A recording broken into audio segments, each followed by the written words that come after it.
Charge your batteries, lock in those props, and check that airspace. Join us live. This is the Drone Owners Network. And once again, we are back. Oh, man. I think we took too much time off, Tommy. I really do. I think you're right. We were gone for Memorial Day, and that was a 3-day weekend. I'm sitting there looking at switches going, wait a minute, which switch do I need to do here again? I've like my muscle memory is kind of gone for like 2 seconds. I was looking at this thing. So I want to make sure that everything's kind of working here and up and running. Let me just kind of click this right here. Yep, we got everything going. We got 4 people watching us right now. It's a new time, so I don't know what's going to happen. We've had some conversations in our meetings, and we wanted to kind of take a look around and see if there was a better, more convenient time for folks to tune into the show. So we looked at the analytics on Facebook and the various groups and did some Excel spreadsheets, and we added some math and did some stuff, and we didn't really come up with anything other than let's try some other times. I mean, no, actually we did. We came up with the 2 best days are when people are most online is Tuesdays and Saturdays, and Sunday is a close third to those days. So that's kind of interesting. But the Saturday we found was actually it's a little bit later in the evening than what we were doing. So we thought we'd give this a try, and hopefully everybody kind of finds us. Our normal crew seems to be missing here, but who knows? It's a Saturday, everybody's out flying, and just depends on how things goes. So anyway, we got a great show lined up for you guys tonight. I want to jump in here and get some things started. Let's jump over here and talk to Tommy in the news. Hello there.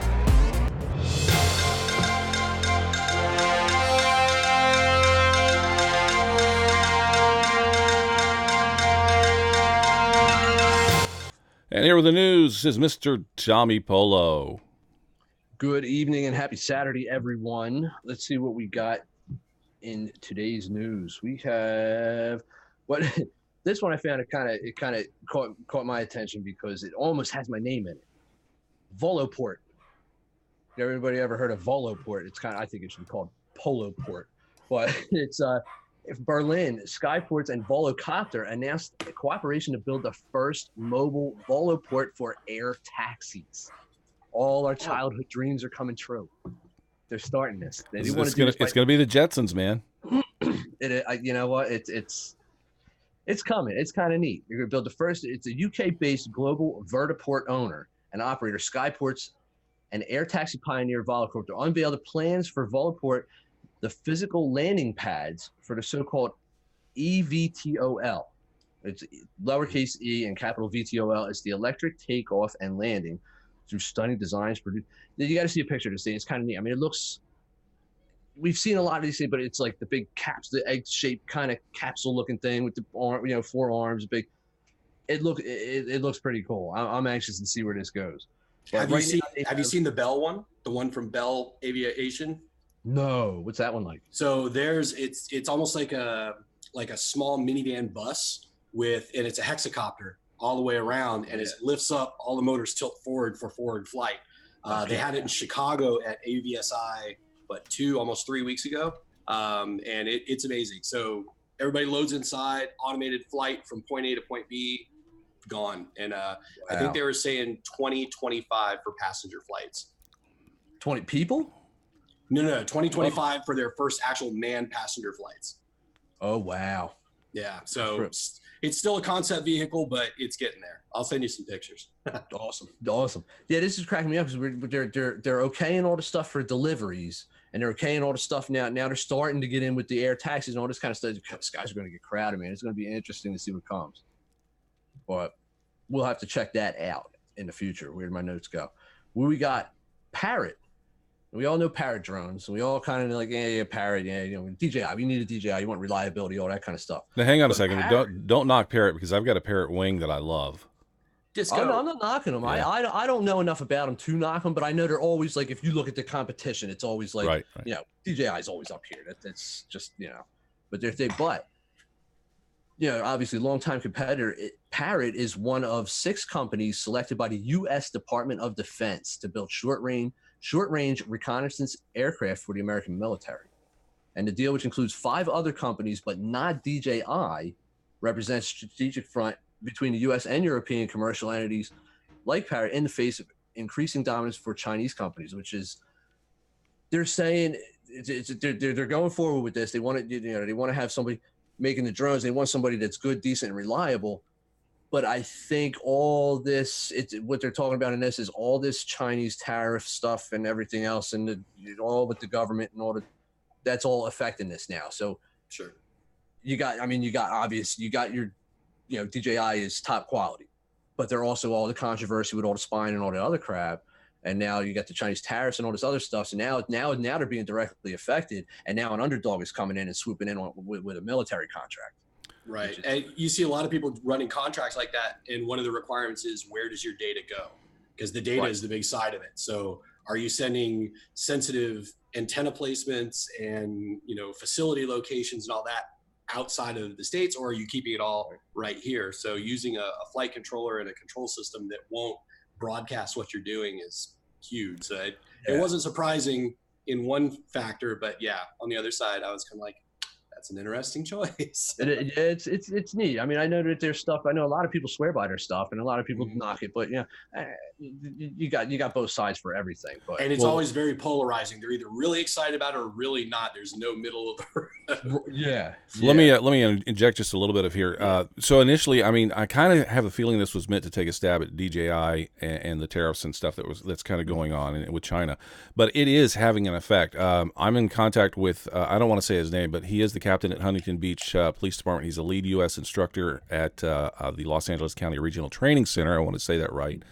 And he has some footage that he sent to me of where they're clearing a house. They send a drone in, and they literally clear as opposed to sending in police officers to clear the house, they send the drone in first. And of course, all the comments are, well, the guy can knock the drone down. Well, of course, the guy can knock the drone down, and then we know somebody's in the house. Duh. Okay. You know where he is. But but nobody's life is at risk. Well, they are now using exclusively Parrot Anafis. And I messaged him earlier today and said, hey, I think we're going to be talking about this. Can I use some of this footage? And he needs to get it cleared before he can let me use it. So we may have that on next week's show. That would be cool. Using footage is kind of a weird copyright issue with YouTube and it being a major first responders. Well, yeah, especially, and considering it's Los Angeles, it's a huge police department. So he's got to go through the proper channels to get cleared for this, but he doesn't seem to think this will be an issue, but he's going to get back to me. So next week we may be showing how a drone actually clears a house, and I've seen the video. It's pretty freaking, and there's mannequins in there, and they're flying through this thing, and it's literally like you would go in there with a gun as well when you're clearing a house. Is that a good person or a bad person? Does that person have a gun in their hand? Is it a female? Is it a child? You identify instead of a person going in, though, they're going in with this drone thing. So it's pretty cool. I definitely want to show this to you guys next week if we get permission. And I would say the big things on that, you're looking at signal strength going through a building to make sure that you're getting the data back you need, the ability to collect the data you want, but then also price point. So as long as these companies are willing to work deals or work business setups that way, I don't see why that's an issue. Because then you look at the price of an Anafi versus a Mavic, and you kind of go, okay, well, 4K camera, Anafi's actually a little bit smaller than you're kind of picking up with. When I'll show you guys the video after the show. There is no issue with transmission. Right. They go through many doors, and yeah, sure, if the door's closed, they can't go through and stuff, but they go through many doors and through several parts of this house. It's not a really small house. It's a decent sized house that they're flying through, and they bump into the walls a couple times, but they got guards. That's neither here nor there. So I didn't mean to interrupt, but I did want to tell you guys we got something cool coming up. Cool. That is cool. Yeah, and then they got their thermal too now out, the Anafi thermal. So that's and I believe that price point is a lot lower than DJI's. So there is competition, but in the midst of all that, bring a nice little lead into my next story. DJI has announced the Manifold 2. I know all you big time guys are going to know what this is. I don't really know a whole lot about this. I'm just going by what I read. But the Manifold 2, an ultra compact onboard supercomputer for DJI. The intelligence for a variety of applications with the ability to choose between if you want to buy this thing. There's 2 versions. There is one with an Intel i7 855 or 8550U CPU or an NVIDIA Jetson with TX2, and they are both available for the module for the AI modules, which looks pretty neat. I mean, this thing, it's made for the, right now it is for the Matrice 210 and the 600 series. And this is, for you guys that know, this is your main, the box, the big box, the main supercomputer in there. And where they are equipped with, what they got, the USB ports, UART CAN ports, which kind of surprised me coming from an automotive. They're using CAN bus in these things, which I know CAN bus is it's fast, right. It's lightning fast. So for these things to be incorporated in CAN systems, it's like, holy crap, man. I want to get, I mean, I like my Phantom, but now I want to go bigger. Right. Well, and looking at, I used to build S1000s and Matrice 600s and stuff for customers. Did you? And using CAN systems that way, plugging in your camera systems and all that into the actual CAN bus, you could actually run a lot of systems without having to have wires all over the place. It's already built into the frame. And nice. yeah, it allowed you to be way more expandable right. by putting either like a CAN bus hub, where then you could split out multiple components into a system, or shear it down into just a really clean and compact system. So yeah, the CAN bus system works really well. That's awesome. Yeah, I like the way this thing looks. It was black. It had the USB. It looked like USB 3.0 size. They had that blue in the middle. And then it had all the other connectors in there. What are they going for? The CPU version. What they got? Mountable is available for purchase through DJI resellers for North America. It's also available online. You can buy it at the DJI's online store. There's a CPU version for $1,379, and the GPU version is $1,099. So those are available if any of our listeners are big into it like that. That's available. And what was at the end? In unrelated news, UFOs are real. Saw that. So. And my last story, without further ado, KC Sealock is here. What's up? The main story of the evening. Let's dive into what this guy's here for. Curtis, all right. We can wrap up the news and get on with the show. We're going to do that. We're going to wrap this news thing up and get over here up to KC and get to talking with him. Ladies and gentlemen, boys and girls, children of all ages, a good friend of mine from quite a while back, Mr. KC Sealock has joined us today. And I want to preface this all by saying he tried really, really hard a couple years ago to get me to do FPV. I did. He tried. I mean, he really did. I'm here. Okay. Yep. I'm here. Let's get that. Oh, with the fly sites. Yeah, but I made a mistake. I went to GearBest, and and that's one thing I will say. I won't. That's I've had better luck with Banggood, but GearBest. So the one thing I will say, a lot of those out of the box units, we'll talk some more about this later too, is the pre-built, super cheap. I mean, the components are getting cheaper and cheaper and cheaper, and now you're able, in some cases, to get a completely built unit like that shipped to you, where you don't have to know anything about it and plug it in. But just about everybody I know who's picked one of those up, and this is almost across the board for all the different variations of whatever, from both Banggood and GearBest, they are replacing the guts within 6 weeks. Oh, not even the guts. The top and bottom of the frame, the screws were stripped out. I mean, it was like KC. So when KC met up with me up here in Seattle, he was flying it and it was falling apart, and I was like, oh, geez. So I'm going to kind of dive back into this thing, and I thought, there's no better person than to talk to these two guys, actually, KC and Tommy Polo, because they both do FPV, and I do know that there's a lot of people that are interested in doing more than just camera drones.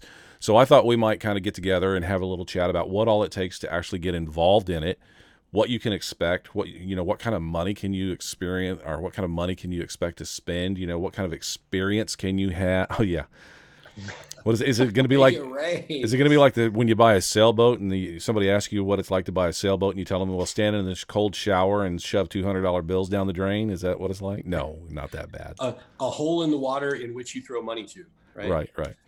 Yeah. So I want to turn this over to KC and kind of lead us through. I mean, so we're DJI guys. We want to do something different. Where do we start? What do we do? Well, and it's funny because I used to get guys at the shop I worked at here in Jacksonville years ago. We would get folks walking in saying, okay, I want to get into drones. Drones are the cool new thing.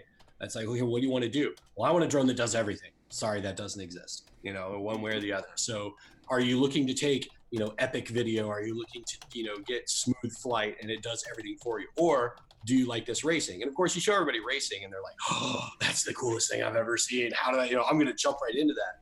It does take some practice. Again, just like with everything, it's getting easier and easier and easier. Some of the flight modes and stuff that are built in, you start looking at anti-gravity modes and, you're even with the auto stabilization modes. I probably shouldn't even say this out loud, but I couldn't tell you last time I tuned a quad. I put stock PIDs on something and adjust my rates and my a little bit of expo and out the door. And it flies great. No problem. Beta flight, I'm a beta flight fan. To get started, and this was kind of the discussion to begin with, even though it's gotten a little bit cheaper now, you're going to pay about as much for a complete FPV setup as you're going to pay for a basic AP drone. It's gotten better now in that, goggles have gotten cheaper. More people are into it. So batteries, boards, all that. I remember when motors were $60 a piece and now you can buy, little racer motors for $10 each. So they're not the best thing. Are they going to get you up in the air? Absolutely. But it is what it is. Quality comes to those who pay. Buy once, cry once. Outstanding. Yes. But you can find a nice middle of the road now. So, really the biggest things you're looking at, your most important parts, and back me up if I'm wrong, Tommy, but radio is going to be really important, obviously. Yes. And having a radio, especially now, and we talked about this, I know Tommy plays around with some of them and Curtis does as well. There are plenty of simulators now where before you go out and smash your, QX7, nice. Everybody knows that. Oh yeah. But before you go out and smash your, $300, $400, $500 quad into the ground a million times, you can get the basic feel of how it's going to be once you, get up in the air and play with it on the simulator, destroy it a million times and not pay a dime. And then once you get out, it's not exactly the same, but it's close. So, well, let's go ahead and talk. Let's talk about those simulators. Which ones are we talking about? Well, there's several out. There's about 6 of them out now, I think. Hot Props kind of dropped off the planet, but I have seen it on. I think it was actually on the Apple Store, which was interesting, or maybe it was Android. But either way, Liftoff is a big one, available through Steam, and they have a lot of industry tie-in where they're working with people and getting actual frames of actual drones with their specs and all that you can go in and tweak and tune. And like I said, once you play around with it enough, you can get it to where it feels very similar to real life. So that by the time you actually get out to your local field or what have you, you're not just going to flub it completely the first time.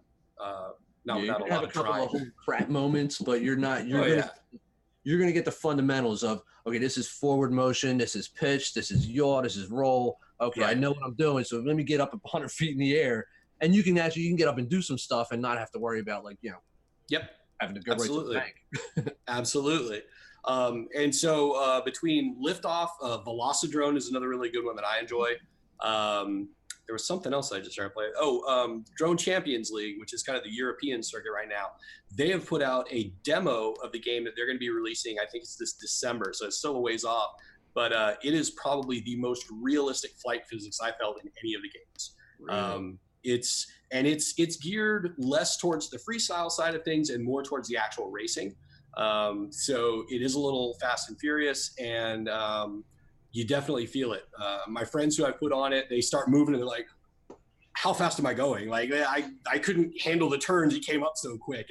But you can go in and just like a real quad, you can adjust the tilt angle of your camera. You can, tune out, wobbles. You can adjust your expo so it's a little softer in the corners, all that kind of stuff.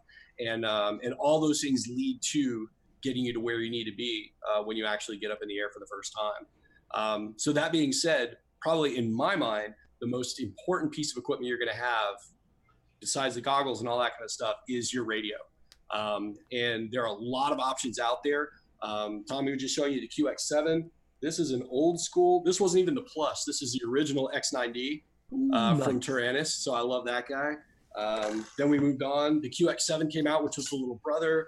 The special edition of the X9D with all the upgraded gimbals and stuff. And just like anything, once you get into it, You can buy individual little new nubbins for your sticks that look exactly the way you want, and feel the way you want. It's ridiculous. And a lot more tech has come out in that, as people are treating this as a live video game, a real life video game, this is the X-Lite. So this is a Taranis radio. And it's basically the baby brother of Tommy's, the QX7, and the grandbaby of the big ones I just showed you. And for those of you who grew up holding an Xbox controller, this is exactly what this is. You've got your sticks on the front. You've got all the switches for multiple flight modes and everything else you want on the top. This is configurable and will actually hold up to 60 different models. So that was the interesting thing is a lot of guys, when I was working at the shop, would come over and say, hey, I want to get into this. Can I just use my Phantom controller? Well, no, you can't, because the DJI controllers are coded to those specific drones. You can swap it between them, but you can't put them on these. With these, as long as you have a receiver that talks to that guy, you can have up to 60 different models and then just go, today I feel like flying drone number 1. Hey, Casey, let me interrupt you for just 1 second. I want to point out for the people that are listening and tuning in, when we're talking about simulators, we're talking about using the actual RC that you just had in your hands, or not that particular one. Absolutely. But so I just wanted to make sure that everybody understood that. So when you are practicing with a simulator, you are actually practicing with the RC in your hands that you're going to be using out in the wild. Right. So on this one specifically, down here, you can see there's a little USB port, and you plug that into your controller. Same thing that works on, basic Android phones and most, Bluetooth speakers and stuff. People are charging Bluetooth headpieces, whatever. Plugs into your radio, plugs into the USB port on your computer. You tune it up, and then when you practice throttle, yaw, pitch, and roll, that's what translates in there. This becomes a game controller. The FR Sky radios all do that. So do the Spectrums. These do it a little bit easier, but for the Spectrums as well, there are also wireless dongles. Couldn't come up with the word wireless for some reason. But basically plugs in here, plugs into your USB port, and then you sit back here flying just like regular. And they'll run you about $30, $40. Not a big deal. And the whole package to get into, it's all a matter of perspective. We'd have people come and say, okay, how much do I need for a racing setup? And by the time you look at batteries, goggles, radio, drone, whatever else you want to get together, $800 to $1,500 is not, hard to look at when you're looking at all this gear. And you'll get some people who immediately, oh man, I'm not going to do that. That's super expensive. I'm not touching that. That's crazy. And then you got guys that'll come and go, I got fishing rods that cost more than that, or I got golf clubs that cost more than that, or I ride motorcycles. This is easy, like no big deal. So it's all a matter of perspective. But the great thing is, once you have most of this equipment, it translates to your different aircraft. So you have one radio that'll control all your aircraft. You have one set of goggles that'll tune into any band that these aircraft are able to go to. So it jumps back and back, and the batteries are all swappable. You're not buying batteries for your immersion vortex and extra batteries for your Coyote and extra batteries for your Chameleon or whatever. It's all just here, 4-cell batteries, boom, XT60 connector, plugs into whatever you want, and out the door. Unlike DJI, where you got to buy a battery for every different type of drone you have. Exactly. Yeah, exactly. And then once you get enough parts, you could do the whole Frankenstein quad. I have several. Oh my God. I'm missing a few pieces. I didn't get into building like a lot of these guys. They start building. Oh, I built one and it's awesome. Now I want to build another one. And then next thing you know, they got a wall covered with them. Oh yeah. I have three that fly. I have two 5-inch, a 2.5-inch, and then a tiny whoop. Okay. And it's it. I mean, I've broken tons of stuff on them things. I got so many parts, but they're all like in threes. Like you need 4 motors, you need 4 ESCs. I got like 2 or 3. So I'm this close to a Frankenstein, and I get one of these things off the wall and throw it together. There you go. So this question comes from the chat over here. I want to throw that out real quick, and it's a little out of order, but I don't want to miss this question because it is a good one. Lauren asked, I tried the FPV, but I can't seem to use goggles due to my glasses, progressive lenses. Tried getting other glasses, no luck. Is there an answer for that? There is. There are a couple different options. So in traditional goggles, like the Fly Sights or the Fat Sharks, they make what they call diopters, and they're these little chunks of glass that are coated very similar to what people use for glasses. Personally, I wear contacts, so no big deal with putting the goggles on over top of them. But these diopters slide in place inside the goggles, and they adjust either plus or minus to actually adjust your vision. So that does work. The other option, and I know Tommy's got a set of the Fat Shark box goggles, which work. And over here, these are the older head plate goggles. So what these do, they are big, they are clunky, they look like you're wearing a television on your face. So once this bad boy goes up there, I mean, boom, you are locked in. Man, I'm out of place. I am really. You guys are wearing these. But there's a huge lens down in the end of this, and so you're seeing the image down there, and that's just reflecting my screen. But you're seeing the image down there. So a lot of folks I know that wear glasses do wear these because they will fit where you can actually get glasses inside. These are kind of pricey. The Fat Sharks that Tommy had are a little bit less expensive, and there are even cheaper versions. You just got to be kind of careful. I mean, you look at it and go, oh, those are $80 goggles. They're probably going to perform like $80 goggles. But if you come up a little bit more, I've seen some in the $100 to $120 range that are really nice. It's a box setup, has a screen on the end. And once you outgrow those, the whole reason I have the box goggles is I fly with a set of Fat Shark Dominators. I love these things. And this is all I want to fly with because I'm comfortable with them. I'm used to them. But with those boxes, if I'm at a park or I have someone I want to show something to, I can hand those to them, put them on if they wear glasses, if they don't wear glasses, and take them for, we call it a ride along. Because these little drones, they work like basically like a radio station. So unlike a DJI where you've got your radio coded to that drone and everything comes through that signal, even your video comes through on that signal. With these, you're putting out video like a radio station. Anyone that has a receiver tuned to your channel will be able to see it. So you can have 50 people on the side of the road watching you fly if they've all got goggles with a receiver on it. And then you can go, it's kind of fun at races as well. If you want to go out and watch people race, you can start scanning through channels and look at each channel and find what each racer's on and say, oh, I really like watching that guy race. Oh, he crashed. Okay, let's watch that guy now. Just flip the channels. So it works out. And we can go over goggles a little bit more in depth too. But yeah, for glasses, that's probably the best option is looking towards a set of the box goggles. They don't look as sexy, but they work. And, you know, if it works, that's what's important. So one of the things not as heavy as you might think. They're not. That whole box is styrofoam. So it's really lightweight and it actually balances well on the back of your head. We started out by talking about simulators and getting into simulators before you're actually getting out and flying. And we kind of jumped ahead a little bit, I think, when we started talking about the somewhat larger acro race drones. Right. There's the Tiny Whoop series.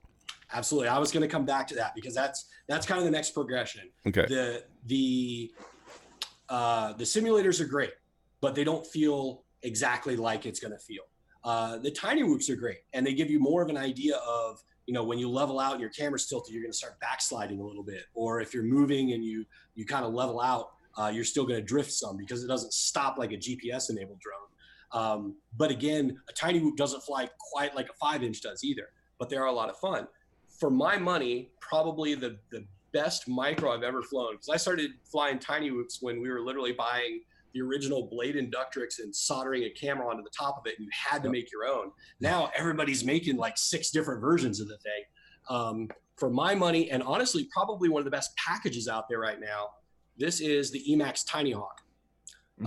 It is brushless motors instead of the brush motors, because on a Tiny Whoop, and I probably should go find a Tiny Whoop. There are probably about 6 or 7 of them laying around here. You have a Whoop with brush motors? Cool. Yeah. So the brush motors are great and they're inexpensive. However, by definition, a brush motor eats itself.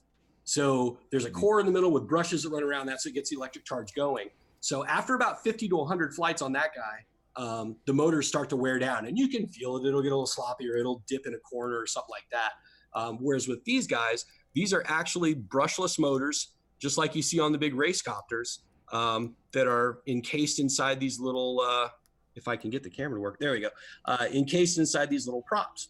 So this one, it's a set of electromagnets with a bell that sits over top, and then when the power goes up, they rotate around each other. And just like these are the same, just a smaller version of what's in a Phantom or a Mavic or an Inspire or anything else. And so these motors will actually last a lot longer. Eventually, they're going to wear out, whatever. But the plastic frames on these are actually pretty sturdy. I have banged the snot out of this one. I can't tell you how many times. We've gone all over the place. I've got some video we'll show in a little bit where we actually have a local restaurant that once a month lets us go out and race inside the restaurant.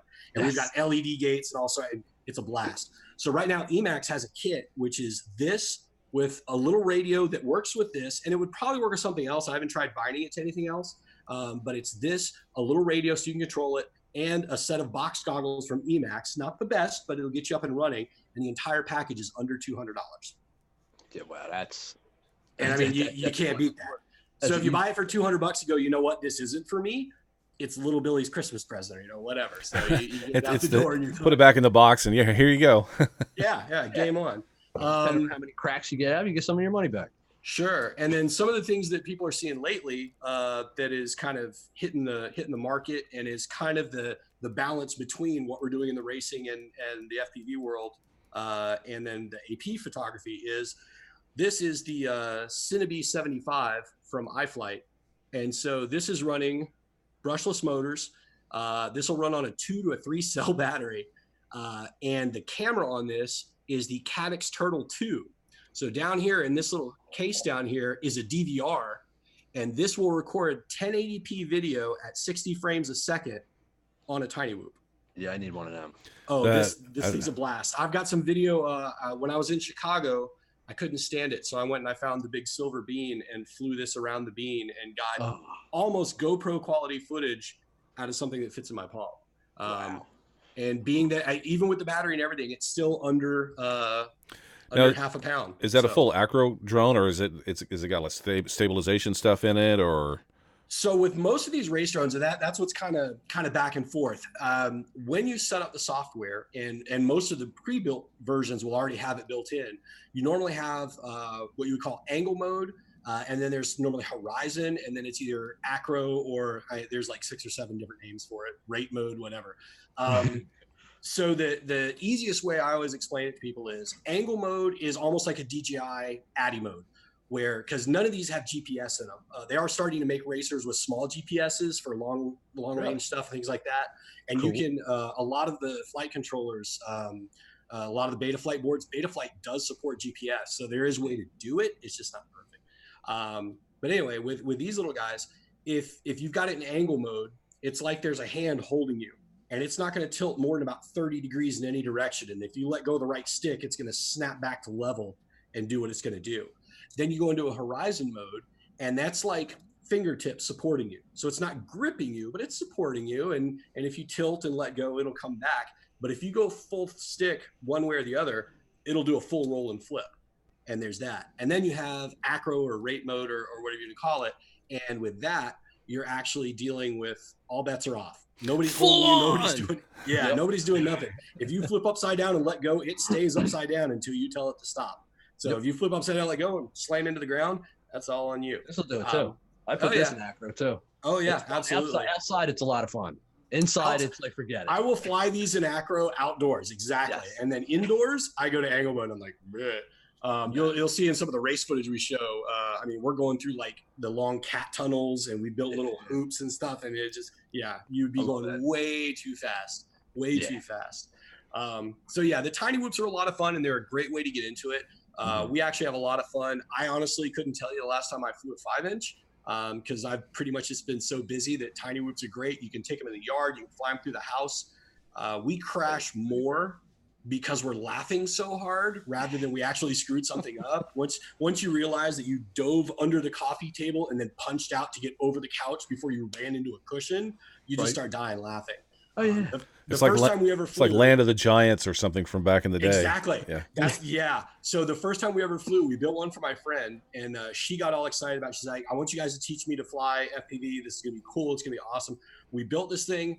We had the tiny whoop all put together. We set it on the table. She goes, wait. Whatever that is in front of me, you need to move it out of the way. It's too big. I'm going to hit it. And then she lifted her goggles up, and it was a quarter laying on the table. And it looked so big in that little tiny lens. It was like, dude. Oh, never mind. I'm taking off now, and you're gone. And it takes some getting used to, but it's one of the best things ever. It changes how you see the world around you because everything becomes a flying area. It's like, oh man, I bet you I could fly through those branches, that tree. I bet you I could make it under that sign. I had a rental car at work at one point, a Dodge Challenger, went parked out in this huge field, zipped around myself, flew under the car, up and back through the windows and out with the Tiny Hawk actually. because you have that much more room. It just changes everything. The biggest problem that people have, I think, with FPV, getting into that side, is disconnecting yourself from yourself. Because once you're flying that aircraft, it's we liken it to the movie Avatar. You have to plug in and you're done. You're on that aircraft. You're not here anymore. You're there. Because the minute you start worrying about what's left and what's right, and if I turn around, is left opposite now? No, you're on board. Left is left, right is right, go is go. I've been flying for about 6 years now, right around there. And I still, like, my brain glitches every time I pass myself. Because I'm sitting there flying, and all of a sudden, zoom, you're like, wait, that was me on the bench. Like, okay, cool, wait a minute, back to what I'm doing. Like, whatever. But yeah, it takes time, and having the luxury of the tiny whoops and the simulators is massive, because it really helps adjust that. That would be an Avatar moment, though. If you flew past yourself, I can see that. It is. Yeah. It is. Yeah. You're like, that's totally me. I've done it before. I'm not even thinking. I'm so into what I'm doing. I'm like, oh man, there's some idiot standing out in the middle of that field. Oh wait. I like to zip past myself as fast as I can, as close as I can, and just yeah. But I'll flinch a little bit. I've actually used my legs as a gate with a 5-inch before. Right. I was going to, but I never got. Non-habit forming, but once I did it, I said, I've got it on tape. I'm never doing it again. The heart just kind of, okay, we're good. So we've gone from simulators to the tiny whoops to the EMAX, and we're moving up a little bit in size now, and our cost is low. So once we're flying around with a tiny whoop, we're getting comfortable flying FPV.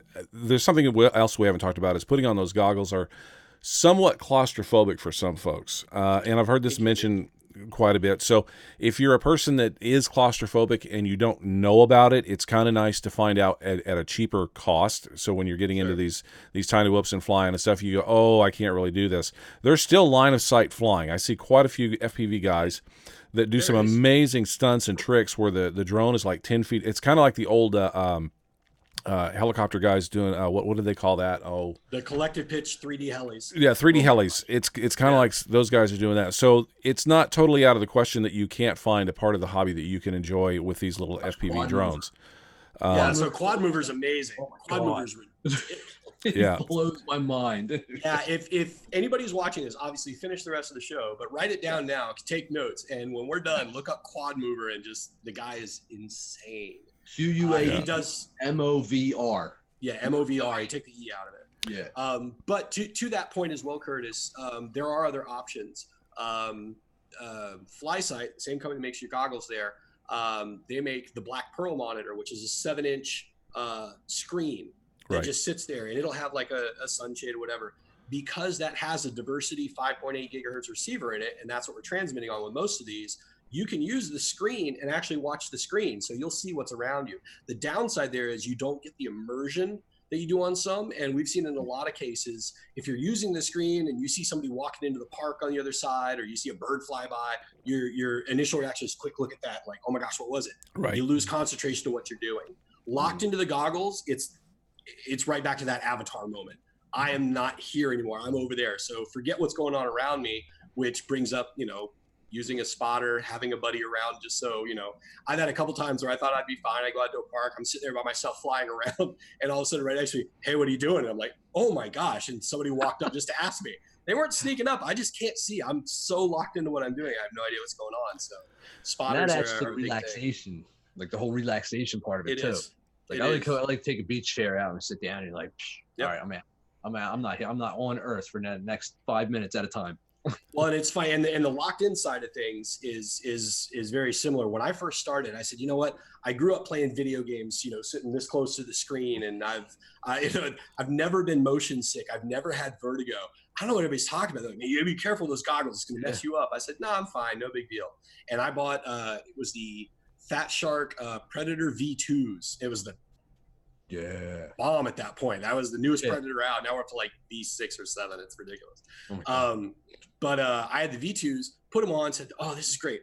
Went out, and I actually it was a big hexacopter. So it had actually a NASA flight controller in it. So one of the DJI flight controllers. And I just strapped this camera to it to test it, see how it all worked.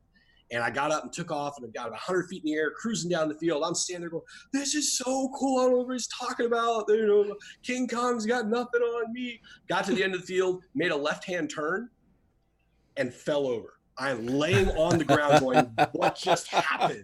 I have no idea. Thankfully, because that was a GPS-enabled quad, it leveled out and stopped itself and sat there. And I'm sitting on the ground, lifting the goggles like, who pushed me? And they're like, there's nobody here. What happened? It took me 3 months of flying sitting down to where I got to the point where I felt I could stand up and lean against something, a tree trunk, a fence post, or whatever. Now I can go out. Probably one of the scariest flights I think I've done. There was this tower on top of a mountain, and there was an 11-foot wall all the way around the tower. The tower's like 80 feet tall. And I was like, how cool would it be to go up and just dive down this tower, this 80-foot tower on top of this mountain? Ooh, and how cool would it be if I was standing on top of that 11-foot wall? So I'm standing on this wall wearing goggles, and every time I go to dive, you still get a little bit of it. I'm like leaning forward, going, don't fall off this mountain. But as much as I've done it, you still get that moment where you go into a hard turn and woo, you lean over. That's one of the. So Mr. Steele is one of those guys that will. He likes to get up to a precarious point and do the spread leg stance and fly around himself and do orbits and all that. So, I didn't understand that at first when he was doing that. But as I started looking into FPV, and everybody was telling me, if you don't sit down, you're going to fall over. And then I was like, oh, I get it now. Now I understand why he's doing it. So he's showing how much control he has over not only himself, but not only his drone, but himself as well. I want to interrupt I just want to interrupt for just 1 second here, because I do want to cover the questions that are in the chat group, and there's a good question here with the new regs that come into place here in Canada. What's the average weight of a decent FPV drone? And I know we're fixing to get into the larger FPV drones and acro drones now. It's surprising. Yeah, around 600 grams is probably standard. There was a big debate for a while, especially in the freestyle community, as to is heavier better, is lighter better. Personally, I kind of like a semi-heavy quad because I like to do stuff like Tommy and I used to race some. I worked with Multi-GP and helped run a couple chapters here in Jacksonville, and it was a lot of fun racing. But racing, I mean, as soon as people started getting in, it took off, and just the technology and everything exploded. So I really enjoyed. This is an off-the-shelf, comes pre-built. All you have to do is bind your radio to it and go. This is one of the immersion vortexes. Great thing, built like a tank, and I've bounced these off of basically everything in the country at this point. But it's a little bit heavy for some people. But to me, I like it. So if I'm doing some of these crazy maneuvers, if there's a tree and I want to punch out and flip over it and keep falling, when you go upside down, you're actually turning your motors off, because if they're still pulling and you're upside down, now you're pulling this way. Mm-hmm. So if you throttle up and kill your motors and you're trying to fall, if this copter's really light, it's going to fall into the tree because there's no momentum to carry you over it. So I personally like stuff a little bit heavier. I've got buddies that that still are big into racing, and they're building stuff that's, sub 200 grams before you put a battery on it. And they're running 6-cell batteries, and they're super, super, super light aircraft. And for racing, it's great because you can turn on a dime. There isn't that momentum. So when you turn, you're not drifting 20 feet back before you actually get the momentum to go back this way. It's an immediate flick back and forth to where you want to be. So let's go. It kind of goes back and forth, but around 600 grams is probably about average for a normal 400 to 600. We're going to go way back in time here as far as drones go, but back in the QAV, what was it, like the 400 and the 450s, and they would go flying through the buildings, and they would do that drift because they were a much even the Black Sheep stuff, the original Black Sheep stuff, they would drift around those corners because of the weight. I've always liked that. So as you're explaining this stuff, I'm thinking I'm going to be wanting a heavier drone because I like that drift. It's kind of like, getting in your car and spinning your tires going around a corner. That's a lot of fun. And when we were doing races here in Jacksonville, I was running the immersion. So they made the 250. They've now made an even smaller, like 180 and a 150, and they're all over the place. But I was running the 250 immersions, and I was putting a 4-cell 1800 milliamp hour battery on it, which made it even heavier. And everybody else was starting to go into these lighter and lighter quads, like, man, that's never going to work, never going to work. But because I was so comfortable with that drift, I knew that I would start my yaw way before I got to the gate. So I'm going through the gate sideways or backwards to already head out the other direction. And other people are still trying to figure out that flick through the corner with a really light copter. So I did pretty well for a while until everybody caught up with me. Of course. But yeah, whatever you fly, you get used to the feel of it. It's just like driving a car. You know, you may be used to your car. You hop in my car, you're not going to drive it the same. So flying the same thing. So you'll see a lot of guys when they start racing, they'll have 2 or 3 of almost identical aircraft. So if they do crash one, the next one has the same flight controller, the same mode settings, the same, you know, props on it. So they know how it's going to react when they do what they're going to do. That's awesome. Awesome. I'm reading through the chat here and looking for any other questions. Let's see. Sure. Yeah, the Emax Tiny Hawk. Yeah, we're good. Okay, so now we're into the bigger quads. We're having more fun with that. You got any footage you want to show us, or is there anything else you? We can do that. So for the last couple of years, I've been really lucky. I've been working for one of the largest railroads in the country, and it's taken me all over the place. My Google Analytics from last year, without leaving the continental U.S., I've been around the world 5 times. Wow. So, yeah, it was pretty insane. So this is actually kind of neat. It's a little bit of both. Pause that real quick. I'm still getting used to this program. So here we go. Let's go to Zoom and let me share this with you. So this is a combination. I started out with a Spark because it was easy to carry on the road and do what I wanted. And then it transfers over to a racer, and see if you guys can figure out at what point I switched copters. So this is an abandoned incinerator. And it hasn't been used in 20 years. So I said, I need to go fly around this thing because it's amazing. This is one of the things that I'm kind of interested in doing as well, is incorporating FPV footage. There it is right there. There it is right there. I get a lot of people that go, how do you do that with a Spark? I was like, you don't. You know, that's one of the things I'm interested in doing, is incorporating the FPV footage along with my Mavic 2 Pro footage. Sure. You know, it's the big reveal of where you are and the establishing shot, and then you dive into, you know, flying through these things. Absolutely. So, I mean, with this, there were some issues. Obviously, the footage I'm seeing now is not what I see in the goggles. It's similar, but this is recorded on a GoPro session. So you're getting your HD video this way, and that's where you're getting all these nice shots. What I'm seeing in the goggles is a lot more glitchy, a lot more, a lot of snaps and pops. It's very analog. So as an example, let's see. I've got one from a tiny whoop. We'll see how this goes on broadcasting. But this was flying a tiny whoop through some trees in Washington State. By the way, for you guys that are watching this at home, KC sends this stuff to me in messages all the time. I'm like, gah! So you can see it's still a pretty decent image, but you got the glitches and the pops and the light and all that kind of mess with you. But yeah, that was apple trees in Wenatchee, Washington. This was actually in a buddy of mine's tattoo shop, flying tiny whoops. So that's my buddy Jason and me. And we were taking the tattoo artists on ride-alongs to see what it looked like within the goggles. And this shop was absolutely ridiculous. I mean, it was just built for whooping, so you could go pretty much anywhere you wanted. And this is my favorite part of the whole video right here.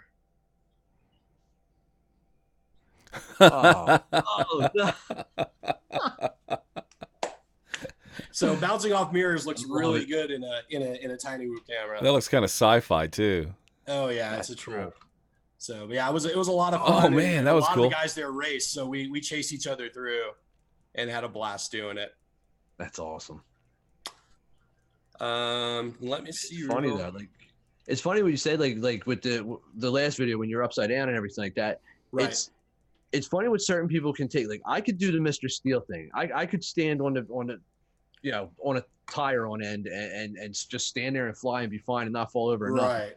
Now, if I come home and I'm trying to like put a video together and my wife just happens to look over and see, and the screen goes inverted, I can't see that. I can't see that. I just can't even. Some people can, some people can't. It's just, you got to try it to know. Yep. And so this is the Tiny Hawk at the restaurant that we get to fly at, and it was a lot of fun. So we have a blast doing those. And by the way, this is KC's YouTube channel. By the way, we're going to put a link after the show's over. Yep. Eat, sleep, drone, repeat. Nice. There was one other good one we had. Oh.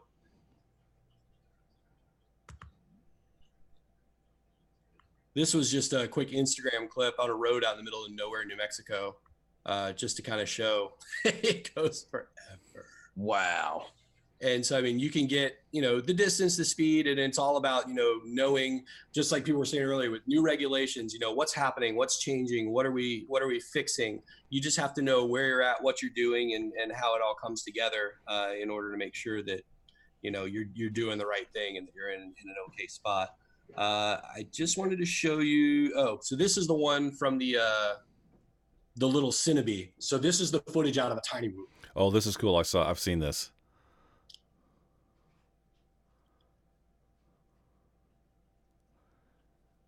You guys need to go to his YouTube channel and check this out because it's glitching here as far as streaming live. But Gotcha. But I mean, I've seen this. It's very, very smooth.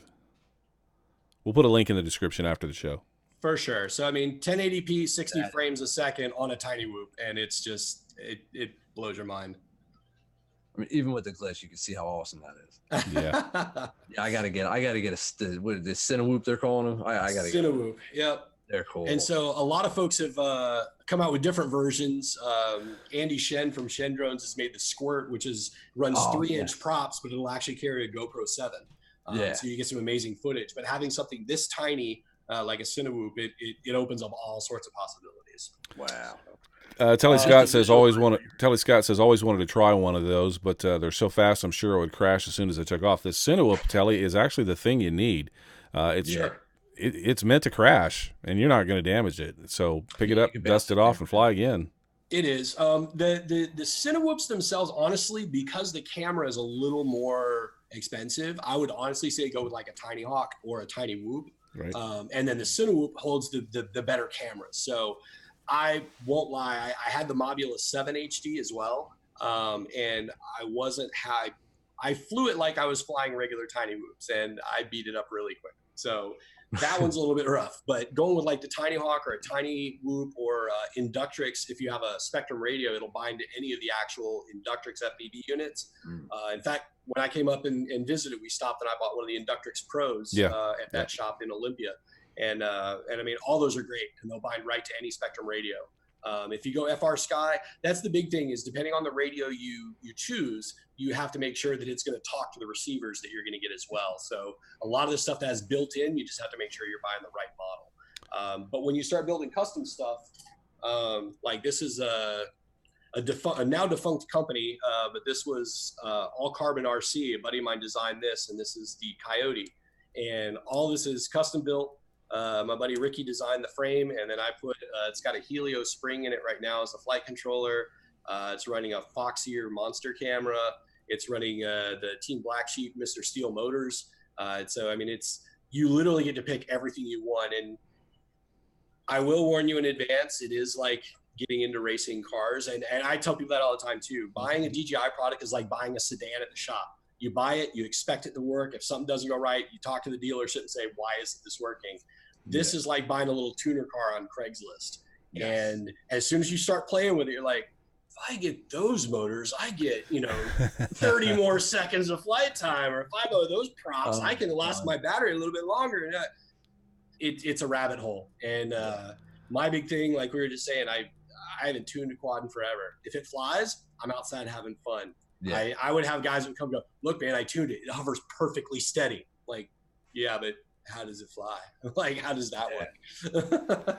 So now we're moving up to what would be considered big acro quads, and your latest one that you got there. You got X-Class? Let's talk about. We can go into X-Class in a minute. Yeah. Let's talk about a little bit larger quad with larger props. Oh, by the way, what size of props did you have on that one? So this one, these are 5-inch props. Okay. And these are what are called 50-40. So it's a 5-inch prop with a 40-degree tilt on it.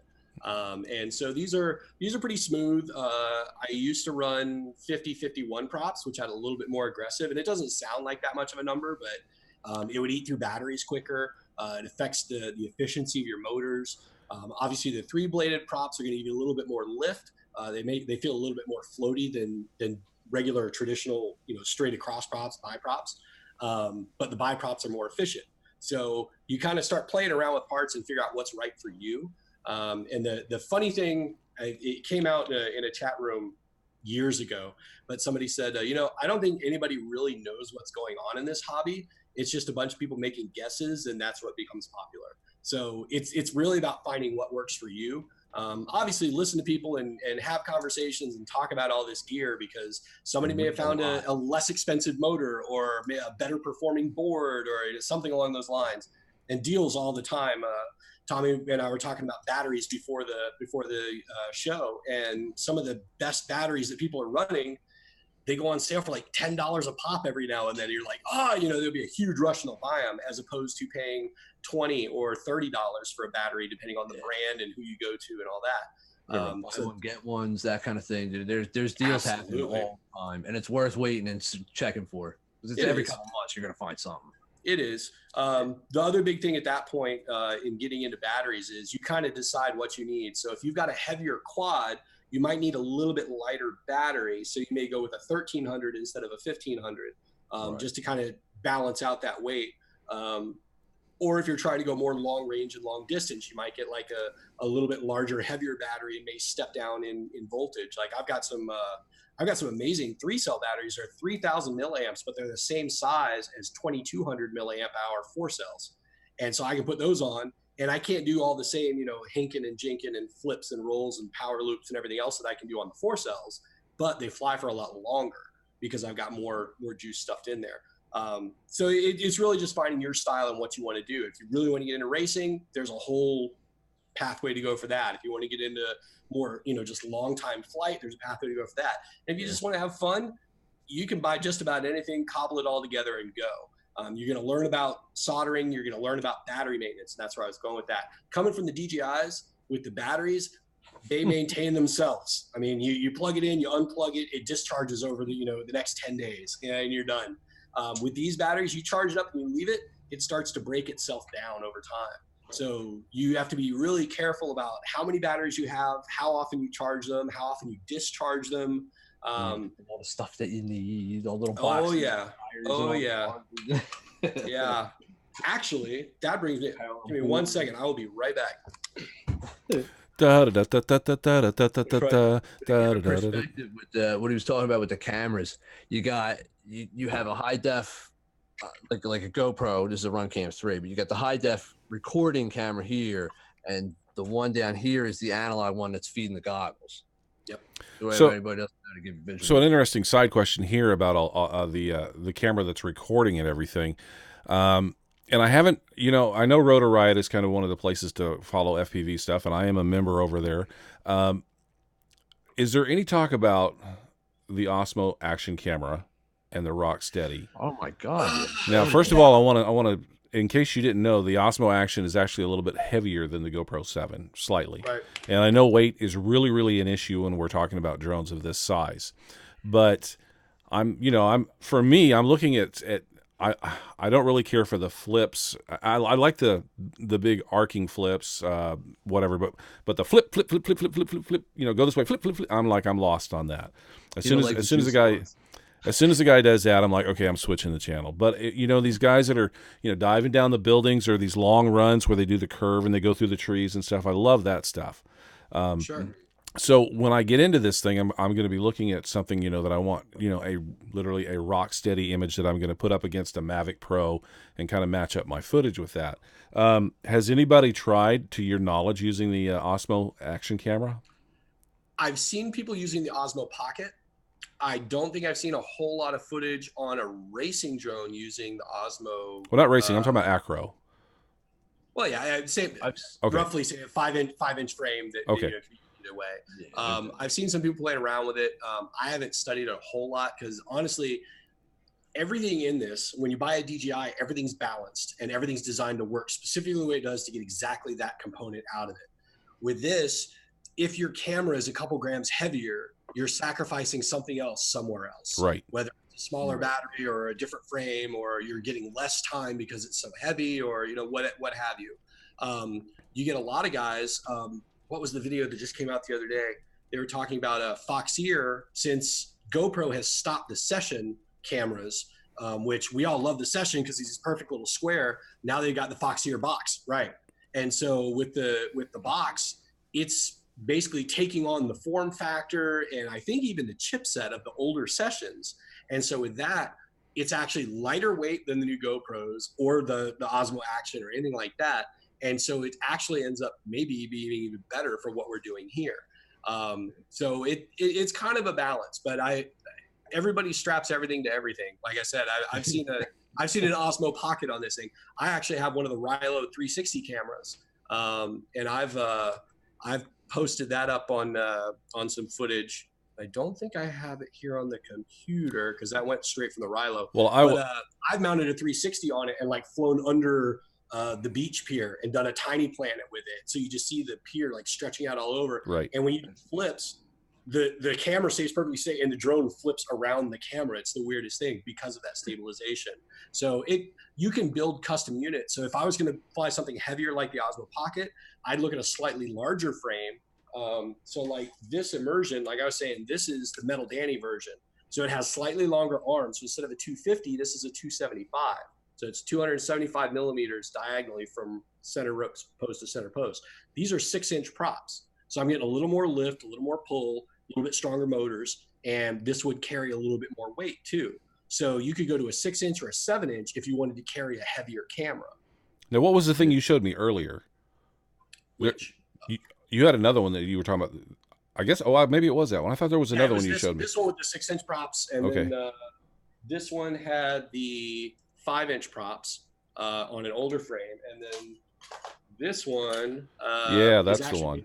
This is made by Gep RC, and this was pre-built, had it shipped to me already built. I didn't have to do anything to it. Also running 5-inch props, and obviously I've flown it well because I'm missing a prop back here, broke one off. So it is. But so with this will mount a GoPro up here, and then you've got your camera downstairs, your video antenna and your transmission antennas, flight controller and everything stacked down there in the middle, and the battery straps on top. So the crazy thing is, and what I think a lot of people forget when they're looking at these things, there's not a whole lot of difference between a racer and a DJI. It's motors, ESCs, flight controller, and battery with a camera stuck to it. It's just the way it's set up and the way it's designed to run. And they're naked. Nothing wrong with naked. No. Yeah, I kind of like the one that you lost the prop on. How much are they? So that one with the prop, I think pre-built and shipped from Amazon was like $299. Really not that expensive. And back to battery maintenance as well. Also got this on Amazon. Same company that makes the charger that Tommy just showed, ISDT, excuse me. With this box is very unassuming. You plug your battery into it, you tell it how many cells it has and how many volts you want to go. This will discharge your batteries in a fraction of the time. So if you put your battery on a charger and say, hey, discharge this, it may take a couple hours to run a battery all the way down. This will take a 4-cell 1550 from full charge to nothing in 20 minutes. But you don't want to go down to nothing. Well, I say to nothing, to a storage charge. So Okay, it'll drop it right. to 3.8, I think is what it's set to. Remember, we're teaching a lot of people about this stuff, so we gotta be very, very precise in what we say. So you don't want to take a LiPo battery all the way down because you've just killed the battery. Yeah, if you run this thing until it's absolutely dead, you might as well get rid of that battery. You're done. Take it to a recycling center. Yes, take it to a recycling center and say it's done. On these flight controllers, they're actually built into most of the flight controllers that there's a voltage sensor. And when you hit a low voltage, and you can choose what you want your return voltage to be, if you hit 3.8 or 3.7, you'll get a beep or a flash on your goggles or something that says low battery or return to home. At beta flight, if you get way too low, it says land now.